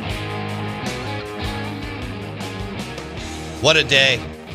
Good morning. Welcome into the Out of Bounds Show, brought to you by all the cool clothes and shoes at the Rogue Men's Store, I-55 North, Frontage Road, 4450, just south of Highland Village. Iconic building. Been there forever. Beautiful place. And the Rogue has they have a new store, because they moved it up and it's totally new. And Spring Street Cigars moved in the back left part of the building. And we're having a Christmas party there today from 4 to 6. So inside the Rogue building, Spring Street Cigars in Jackson, Christmas party, 4 to 6 today. Come and go. If you've got 20 minutes, come by and see us. You don't have to smoke cigars to come party with us. 3 floors. First floor is a bar, beautiful bar. Second floor, lounge, walk-in humidor. I mean, they've got it all. The Ole Miss, Mississippi State, LSU cigars from the Bocock brothers, Fuente, Rocky Patel, Drew Estate, you name it. Christian Aroa cigars, which I think he may be the best cigar maker in the world right now. CLEs, all in the walk-in humidor. Then the third floor, another lounge area where anybody can go, and then a private lounge member area, and then outside is the rooftop bar. We welcome in our friend Luke Abney, owner of the Rogue Men's Store, and they've got Ladies' Day, I think, the next 3 days. Luke Abney, good morning. What's up, buddy? Good morning, Bo. Reporting in from Rogue headquarters. He's our official correspondent, I-55 North Jackson, in the Rogue building. Luke Abney on the scene. How you doing, bud? Things are great, bud. Glad to have a little cool weather. It's right in time for Christmas. Yeah, no doubt about it. Your store looks great. Let's talk about that first. I know that was a long year and a half, but now that everything's done, I know you're in the same building, but it's like a brand new store. Is that how you and your team see it? Yeah, for 40 some odd years, or 50 years, we're over here. We kind of felt like it was a cool, dark, and kind of yellow light. It was kind of the ways from the late 70s, but as we kind of got towards the 2020s and 2025s, we needed to update the store. And with our next door neighbor, Spring Street, came in, we needed to redo the building. And what most people don't know is the building's 17,000 square feet, and we redid 13,000 square feet of it. So it was a long process, but it's turned out to be great. I mean, the way that the store is open now and the lighting in here is fantastic. You can see everything, and it's wide open. It's just a great feel to the store. And so we've got Peter Millar, Jack Victor, Wolf and Shepherd shoes, which are fantastic. You see them on NFL sidelines every week. Right. And then the hottest shoe in the country is Martin Dingman, among other things happening. So is it Ladies' Day today through Saturday? Tell me what's happening, Luke. Well, they're so busy and they're so important in our life of everything they do for us. We're going to let them have all 3 days to come in and get their needs for Christmas for all their guys in their life. They can come in and, everything's going to be gift wrapped for them perfectly, ready for the tree. All the brands we've got in here, everything's 20% off. Hagen shirts included, Emmanuel Berg, Jack Victor suits and sport coats, the Dingman shoes, which are necessity, Brax pants. I know that you've got a couple of pair that you like. So everything in the store is 20 off, and we want to make it fun for them to come by and register to win a couple of gift certificates and some fun things as well. All right. So Ladies' Day, the next 3 days at the Rogue Men's Store, I-55 North in Jackson. And it starts this morning, goes all the way through Saturday afternoon. And you've those Brax pants are great. You can dress them up, dress them down. And Luke showed me some new jackets that he's got in there. They've got hoodies, pullovers, vests, everything that you need to know, or that you need this time of year, because it's cold this week, but it's going to be cold next week too. It's here. Wendy said it didn't give her enough time to acclimate. So I don't know how that's going to work. Hopefully we can get her out of the house during Christmas holidays. He is Luke Abney, owner of the Rogue Men's Store. We also have a Christmas party in Luke's building today at Spring Street Cigars in Jackson, 4 to 6 this afternoon. Come out. We'll be showcasing Volteo tequila. You don't have to drink tequila. You can have a Dr. Pepper or beer. and you can or don't have to smoke a cigar. I will for you if you don't. But we're going to have fun this afternoon. Luke's going to have some Prosecco and other things as the next few days go through the ladies' day at the Rogue Men's Store. All right, I'm trying to figure out what my favorite thing is in your store right now. I think it's personally, I see you in those hoodies all the time. So, yeah. It's either the Moto Doc or the Cowboy Country Club hoodies, or it could be the Brax pants though. Hold on, the Moto Doc. All right, so what? You know how you put that camo? It's like heather gray with a little blue or something. Jackson loved it. I wore it yesterday or the day before. Do you remember who does that hoodie? Whose that is? What company? Yeah, that's I think that's Cowboy Country Club. Okay, Cowboy Country Club. Good deal. Yeah, so I've got 2 of those pullovers. Right. And there's a tie, there's a tie to the McCraney family through Cowboy Country Club, right? Right. So Tanner, Tanner's like 24, 25 years old. His family, of course, Dr. McCraney, Dr. Tom McCraney, who was orthopedic surgeon at Capitol, been here forever. Their son Tad is Tanner's dad, who's an attorney here in town. So Tanner started this clothing line up at Ole Miss and won Entrepreneur of the Year, and then decided that he would just start doing clothing and hats and things, and has incredible success. And we're fortunate to have his product in the store. That's awesome. All right, so Cowboy Country Club's got a Jackson, Mississippi, Oxford tie. They're doing really well. They've got hats and pullovers and so on. And Dr. McCraney is a neighbor of mine out at the lake, and and it's funny, they were a neighbor of mine forever in Belhaven. Isn't that crazy? Right. That doesn't usually happen. But so congratulations to Tanner McCraney and the crew at Cowboy Country Club. All right, Luke, on the way out, I know you've got jackets, pullovers, hoodies, anything else that we need to hit as far as the Rogue Men's Store? Well, this week is going to be great with Ladies' Day, but next week we'll get further into something I know that's going to be right up your alley, and that's our Italian Day next Friday. Ooh. We're going to have 2 great vendors in, and we're going to partner with John Higgins and do some real exclusive cigars. We're going to call the event Suits, Shoes, and Cigars, and next Friday. And I know that you'll be here for that. I am all in. I'm all in. So we've got a lot going on, and it's our time of the year. We look forward to having everyone in and take care of them for Christmas and all their needs. But sure appreciate the time today with you, Bo. Luke Abney, we appreciate it. I'll see you this afternoon. Thank you, pal. Bye. The Rogue Men's Store has Ladies' Day today, Ladies' Day tomorrow, and Ladies' Day Saturday. 20% off the store. Jack Victor, Brax, Cowboy Country Club, Peter Millar, Wolf and Shepherd Shoes, the Houston Texans and Los Angeles Rams coaching staff have been wearing Wolf and Shepherd shoes throughout the year. And then the hottest shoe in the country is Martin Dingman. And those are great looking shoes too. Remember, we had Avery Dingman on the show, the son that is kind of the creative juice behind the whole deal. He played basketball at Creighton. Great story. And that arena out at Omaha, Nebraska, as Ole Miss and Mississippi State fans know, is a beautiful arena in Omaha, Nebraska. So that was cool. Avery Dingman, Martin Dingman shoes. The Rogue Men's Store. Hey, don't forget Christmas party this afternoon. We want to see you at Spring Street Cigars in Jackson from 4 to 6. They're doing some Christmas cocktails with Volteo tequila. That's Dak Prescott's tequila. VOLTEO. 4 to 6 this afternoon. Christmas party at Spring Street Cigars in Jackson.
All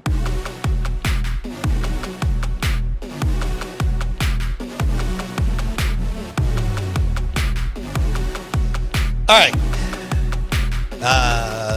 Merry Christmas. Happy holidays to you. Good morning. Welcome in. We love you. We appreciate you. Listen to the show. Would love to meet you. If you've got some time this afternoon, talking about centrally located between the three counties, Hinds, Madison, and Rankin County, the Rogue Men's Store, I-55 North Jackson, just south of Highland Village. Right there in that building, in the Rogue Men's Store, Spring Street Cigars in Jackson. We're going to have a Christmas party. They're making some Christmas-themed Balteo tequila cocktails, but you can have whatever you want. You have a Dr. Pepper. Jackson had a Coke last time he was there when he joined us for the Elijah Craig party. That was the pre-party to the party, but it was still fun. And it's a beautiful cigar bar and lounge. And by the way, they spent well into six figures with their humidor. It's not what you think of 30 years ago as far as smoky. That's not how this is a super high-end, high-quality cigar bar and lounge. You're going to walk in there, it's not going to be smoky. So they've got the system. I was going through there through the months they were building it out and renovating it.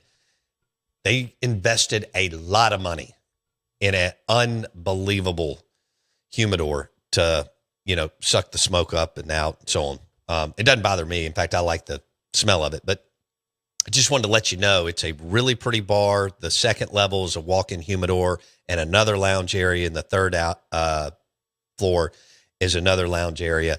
And then they've got the rooftop bar outside area where you can look all the way down I-55 South or I-55 North, or like right across the street is Broad Street. Right across the interstate is Broad Street, so you know where I am. If you look to your right, it's Highland Village. You look to your left, it's St. Dominic's. Yeah. So y'all know where I'm talking about. But it's 4 to 6 this afternoon, Christmas party. Go ahead and throw that beautiful sweater on and come see us. And I already texted the Tito's guys. Nice. And I'm seeing if Stu can come up with something. There may be one back there. There may be one. I don't know if I may have given it away. Probably doesn't fit. It may not. I don't know what size it is, but we'll figure that out. There's one there. I'll if it's a tacky Christmas sweater one, I'll rock it. Okay. I've never had one. Never done that. That surprises me because me too. That's right up. I know. That's right up your alley to where it is kind of loud, flamboyant stuff. No doubt. And see, I thought you would have already been to a party where you kind of Griswolded it out. See, I think there's that surprises me. I guess there's maybe I have a little animosity towards the whole that whole deal because that's always celebrated right before Christmas, right? Tacky, you have your little tacky Christmas sweater parties, right. So it's always celebrated right on my birthday.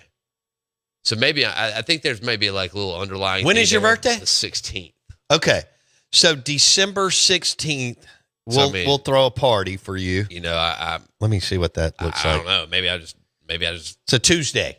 Do I need to take you to dinner? You and Mackenzie? Obviously. Okay. Yeah. Since you are my third kid? That's correct. Okay. Yes. All right. So we'll take you to dinner. Nice. And we'll go to a fabulous restaurant like Taste Italian Kitchen or Kessler Prime or. Okay. Yeah, cool. We got options. All right. Can I come? Yes. Yes. Is that okay with you? Yes. Wes can join. That'll be the out of bounds Christmas. There it is. In fact, Wendy said last night, "Are you going to take them to dinner?" And I said, "I really don't want to." Yeah, of course not. And she went, "Well, that's not nice. They're really nice guys." And of course, she's always taken up for Jackson. She's got my back, and I'm always throwing him under the bus in a lighthearted, fun way. But she was like, "Are you going to take them to dinner?" And I was like, "Yes, we are." And she was like, "Okay." I had a good feeling. Well, you she would need make to that shake. That's why she's always packing stuff for you, food and everything. Man. Take this to Jackson. Da da da da da. She has made my life a whole lot easier. Yes, no question about it. I do want to throw this out right here. Can we switch gears here for just? Well, we're still going to stay into the happy holidays, Christmas spirit. And I know Ole Miss fans are like they're in such a weird spot because they have the biggest game in the history of their program coming up in Oxford. We can't be happy. Okay, which is awesome. Yeah, it's their team went 11-1. Trinidad, all the guys played great. It's one of the,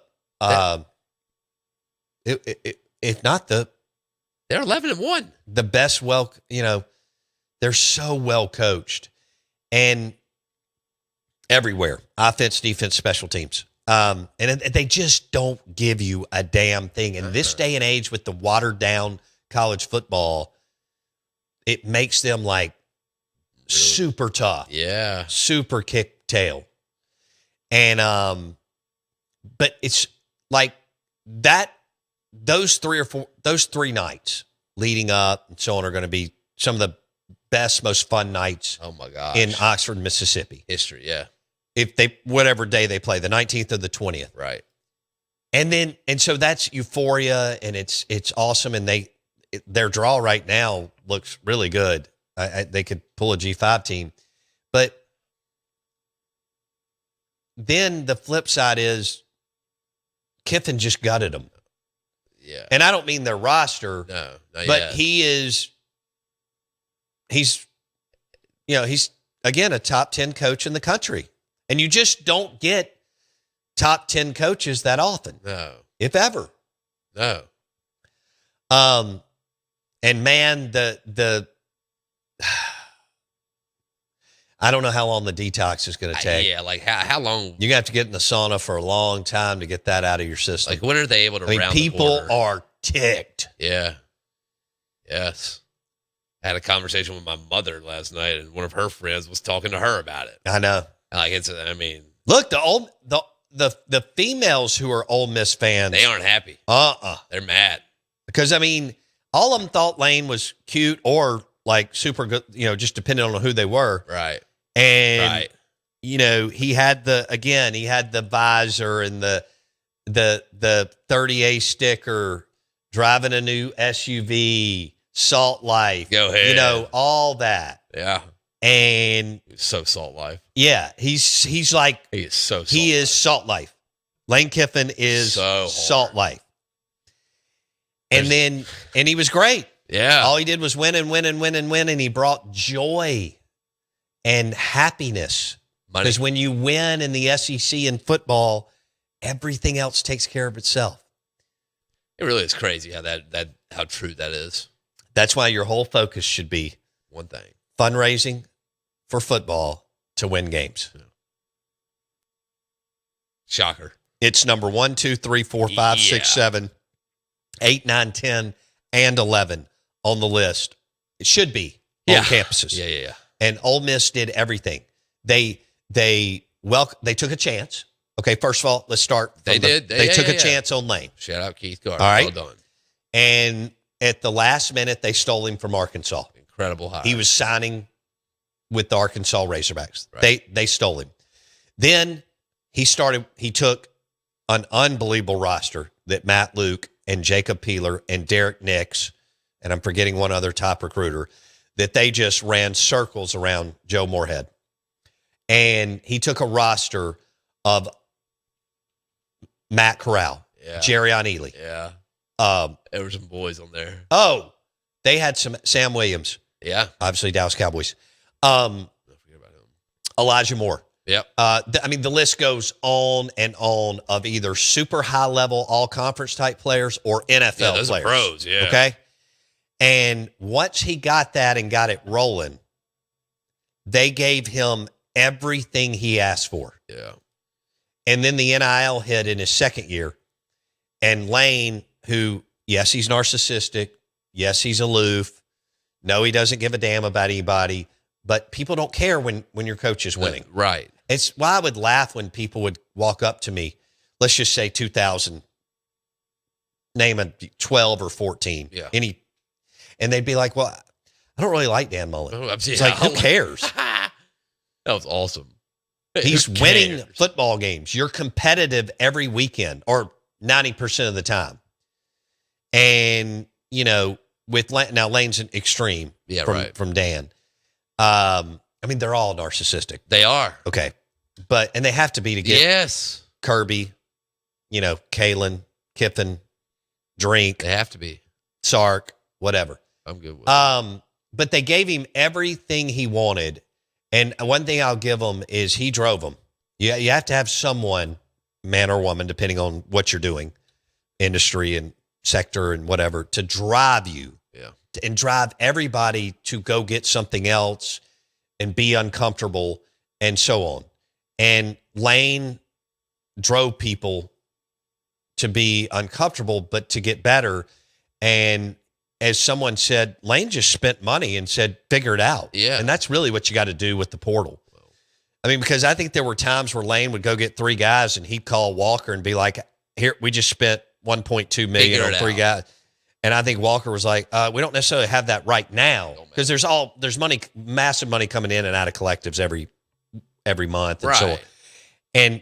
But I think it's the only way to go. He put pressure on them. We got it. And he and Walker and Keith together went out and beat the hell out of the bushes to raise money. And also, I mean, and they gave him everything, you know, they gave him everything else. And he made his own rules. Yeah, he didn't answer to anybody. Which was great. Well, I yes mean, and no. No, in the first year of NIL, when you had the ability to do such. Oh, yeah. I didn't know what you were talking about. Yeah. I mean, when it's like, I mean, any brand new industry or anything like that, you got all the red tape. No one knows where the red tape's supposed to go in the first of it. Right. You make it up and figure it out. Well, he did. He knew exactly what it was. And everybody else, not everybody, a lot of other teams pearl clutched and administrations and fan bases, and they just went. Yeah, it fell behind. They dove in and said, we'll figure it out. Yeah. How cool is it right now, though? We're talking about Ole Miss and driving this train that I'm on right now. I mean, how cool is that? You know, just being a part of this ride. But now they got Well, I think it's unbelievable, but they also got it's a weird deal. They're riding high from their college football playoff appearance and home game. And they also know that they just lost the best coach in the history of their program. And they had to make a panic hire. And that's not Keith's fault. He was jammed up, timeline and this and that. And, you know, while Golding may work out, the odds are maybe 50%. You know, even if he works out, he'll never be Lane. No. Okay. And that's not a shot at Pete Golding. That doesn't mean he's not a good. I think he's probably a better guy than Lane, but that doesn't mean he's not a good guy. It doesn't mean that he's not a good defensive coach. Sure. But he ain't going to be Lane Kiffin, and you're not going to get those results. All right. So at the end of this year, right, 2025, or if it'll be the end of the 2025 year, what will that season be remembered as for Ole Miss? Will it be an 11-1 year? Will it be a college football playoff year? Or will it be the year that Lane left? It'll be both. Okay. Yeah, I guess it doesn't have to be one thing. No, it doesn't. It will be the year that we went 11-1. And we had a magical season. Yeah. We went to the college football playoff. We hosted a game in our town that's going to generate. I mean, we said this a year ago, 50+ million. That's gonna be ridiculous. And all that. And then also we lost the greatest coach ever. Yeah. And he hung us out to dry for basically 4 weeks. And did he? We loved him. And now there are a couple of fans that kind of shrug. There's some that are so mad. We received the text, obviously. And that's fine. Whatever you feel, you should feel. Sure. But there are some, I do have a couple of friends that just kind of shrug their shoulders. Are like, man, look, I'm not happy about it, but it was an unbelievable run and we got a lot out of it. Yeah. And look, he wanted the LSU job when it opened up with Brian Kelly. He wanted the Miami job when Mario Cristobal got that. He wanted the Florida job when Napier got that. It drove him crazy that Sark and Kirby were at Blue Bloods because Lane believes he's better. And if you're good at what you do, you should. Yeah. And, you know, he tried to get in the Southern Cal job when Lincoln Riley was hired. He tried to get the Raiders job and so on. And he couldn't pass up either the best job or tied for the best job with Georgia and Ohio State in the country. Absolutely. Okay. It's LSU, Georgia, and Ohio State. We are the Out of Bounds Show. We're brought to you by Richardson's Barber and Salon in Clinton, Mississippi. They have a beautiful, beautiful barber and salon. It's rustic. It's elegant. It's a husband and wife team that do a great job. They can do all the fancy stuff stylists can do as far as for women and men. And then they can just do a haircut at Richardson's Barber and Salon, Clinton Parkway, richardsoncuts.com. They even can do a hot towel shave, which is great. And with it being cold, big time. I mean, go ahead and book that this week. Hot towel shave, Richardson's Barber and Salon in Clinton, 755 Clinton Parkway, richardsoncuts.com, and Jackson Meadows Stomping Grounds. Yeah, I mean, because he grew up in Clinton. I'll be there today. The song that we should have someone write, like Steve Azar for you, is Straight Outta Clinton. I should. Maybe we'll have to inquire about that. Yeah. Because I think because nobody tore up Applebee's. Man. I mean, because that's your 5-star restaurant. Dude, I'm just glad they were open late. They were open late. Were they? That was damn. Man, I think they were. When I was in my first job out of grad school was with a company out of Baton Rouge, and they were in the hotel and condominium business. And my territory was from here to Tallahassee. So I was spending a ton of time on the Panhandle. Yeah. All right. And I landed this hotel in Enterprise, Alabama, and I'd never been to Enterprise. I mean, I've been all over. I may have been in it as a kid, but I don't remember going to Enterprise, Alabama. No. And it's a military town, good people. And so I landed this job. Well, I had to spend a lot of time down there, okay? Because back then, this was 25 years ago, it was like a big deal for our company. It was like a $1.45 million job, okay? And I'm in Enterprise, Alabama, and I would have to stay sometimes like 3 nights, which is a lot, okay, for being in that spot. I mean, if you live there, I get it. Sure. But they had an Applebee's, and that's where that was your option for dinner or fast food. Yeah. And I'm not a fast food guy. I mean, I'll grab, Dairy Queen in McGee on the way to the coast every now and then. But I'd go get a cheeseburger from Applebee's and drink a couple of ice cold Bud Lights. Yeah, tall boys. I mean, because they put them in the big boot for you. They're good. And we had this project manager. This guy was so funny, crazy, because that world. Oh man. That world of always being on a job. Like we were always sending him to the next job. Okay, and this guy was from the South Louisiana swamps. And I wish I could remember his name. He's on tour. He was always on tour. I mean, okay, all he knew was the road, and probably spent 200-ish nights out of the year on the road. Whew. And he was about 20 years older than me at this time, okay? And he would start telling – we would sit at the bar at Applebee's. Yeah. I mean, we got to know the people. I mean, when you're there that much, you get to know people. Yeah. Right? And I'm a former bartender. Right. And I love the fact that I got to bartend because it changed my life, and it did.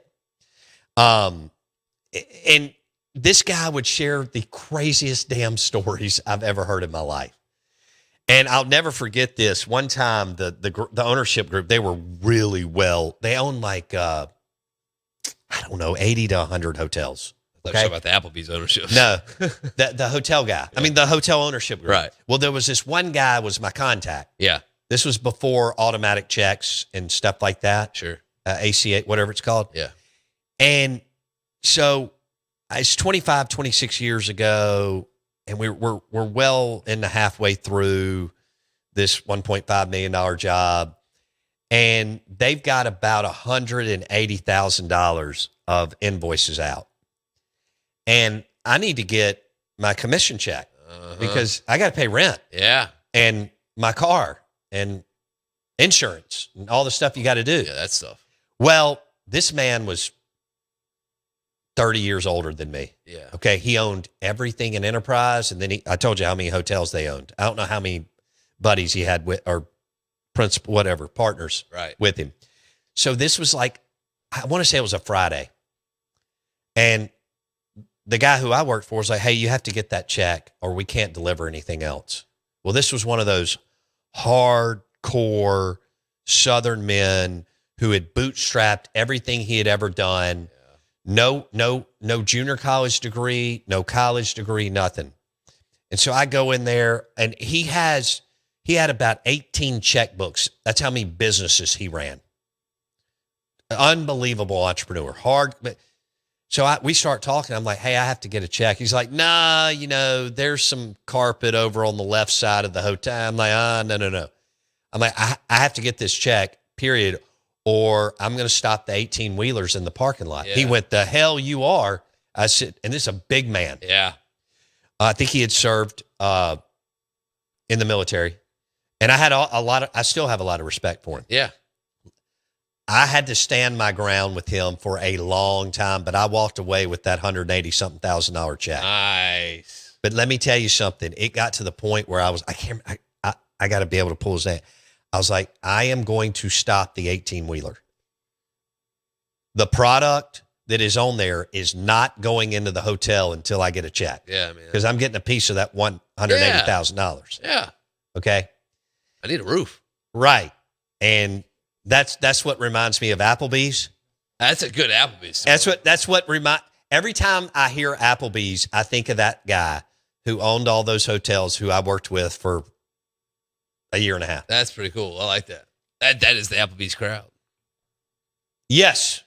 Yeah, that guy. He's Applebee's. That guy never spent any money. He's an Applebee's All guy. he did was built. I can't imagine what his family inherited. He just built an absolute empire. I mean, he had a glass company. But that was back right before everything got changed. Okay, so this is like 2000.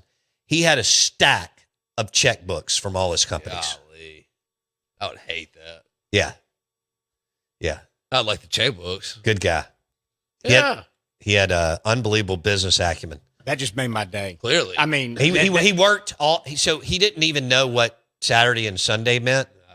He worked all the time. I'd be down there on the property on a Saturday, like stay on a Friday, stay for a couple of days, stay on a Friday night, walk the property on Saturday, see where we were. Right. He's working. Already worth millions. He's working whatever company. It's unbelievable. Eating. Yeah. Hey, come see us today for our Christmas party at Spring Street Cigars in Jackson. Spring Street Cigars in Jackson in the Rogue Building. Centrally located, Hines, Rankin, Madison County. Come and go if you got 20 minutes. You don't have to smoke a cigar. They've got an incredible humidor system. It's really, really nice cigar bar and lounge. Spring Street Cigars in Jackson today, 4 to 6 Christmas party. But we will feature some Valteo tequila Christmas cocktails. 100% blue agave, 100% additive-free premium Valteo tequila. Spring Street Cigars in Jackson, 4 to 6 this afternoon. We'd love to meet you. Come by. Ice cream, drinks, Jackson Meadows will be there too. See ya.